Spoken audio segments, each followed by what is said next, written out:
징크와 건축 외장 이야기 5번째. 금속의 물리 화학적 특성.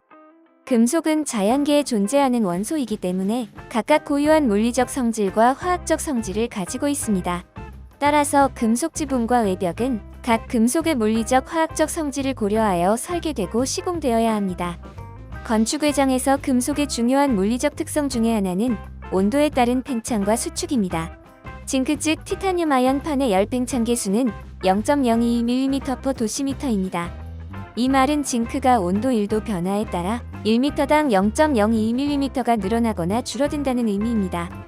0.022mm라고 하니 얼핏 미미한 차이라고 느껴질 수 있지만 사계절이 뚜렷한 우리나라에서 겨울에는 영하 20도까지 내려가는 날이 있고 여름에는 햇볕에 달궈진 금속 표면의 온도가 60에서 80도까지 올라가기 때문에 우리는 1년 동안 100도의 온도 변화를 고려해야 합니다. 따라서 징크는 미터당 2.2mm의 길이 변화가 나타납니다. 패널의 길이가 5m이면 11mm 차이가 나고 10m이면 22mm 차이가 발생합니다. 알미늄은 1년 동안 미터당 2.4mm, 철은 1.2mm, 동은 1.7mm, 스텐은 1mm의 길이 차이가 발생합니다. 스탠딩심에서 이 문제를 해결하는 건축적 해법은 고정 클립을 사용하여 고정점을 설정하고 한쪽 방향 또는 양쪽 방향으로 자유롭게 수축 팽창할 수 있도록 슬라이딩 클립을 사용하는 것입니다. 고정점과 슬라이딩점의 위치는 패널의 경사 방향과 패턴에 따라 다릅니다.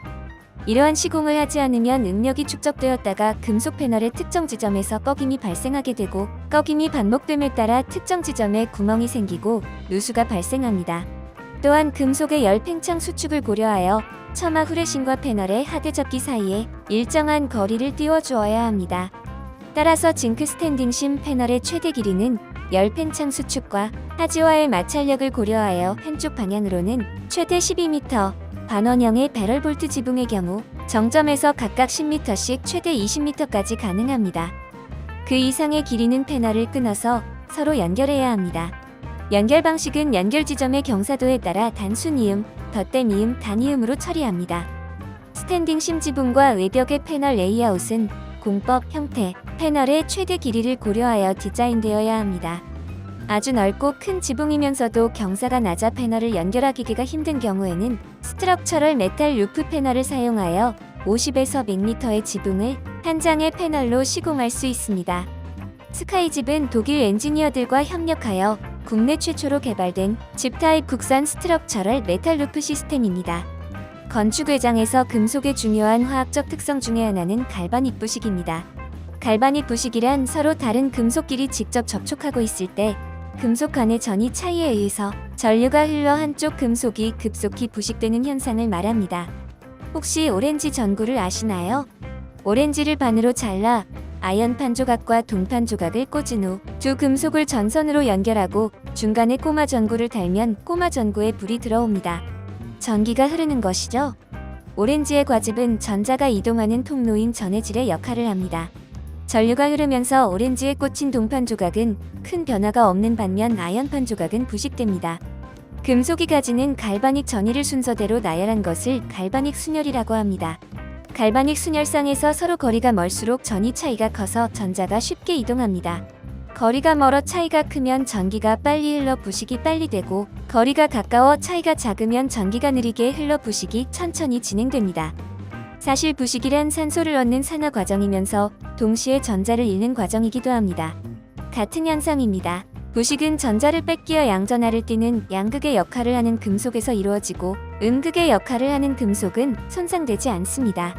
갈바닉 순열의 음극 쪽 끝에 위치하여 부식으로부터 안전한 금, 백금 등을 귀금속이라고 합니다. 갈바닉 부식이 건축 디자인과 시공에서 가지는 실제적 의미는 무엇일까요? 동은 스텐을 제외한 다른 모든 금속과는 직접 맞닿으면 안 됩니다.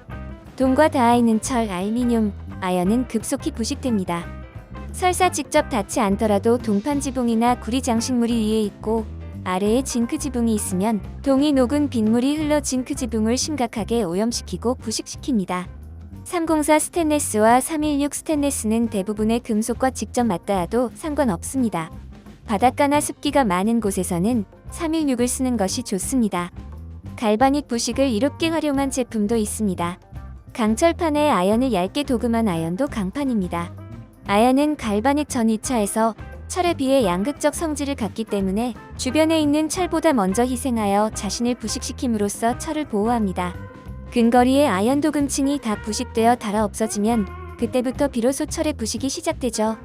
갈바닉 부식은 외장 패널뿐만 아니라 스크루, 못, 클립, 브라켓, 파이프 등 부자재와 하지 구조에 사용되는 금속에도 발생합니다. 아연 도금 스크루와 징크는 직접 닿아도 될까요? 아연 도각 파이프와 아연판이 직접 닿아도 될까요? 아연판과 알미늄판은 직접 닿아도 될까요? 이 질문에 대한 대답은 yes 또는 no입니다. 하지 구조가 자연한 기구조로 되어 있어서 건조하다면 전이 차이가 크지 않아서 직접 닿아도 그리 큰 문제는 없습니다.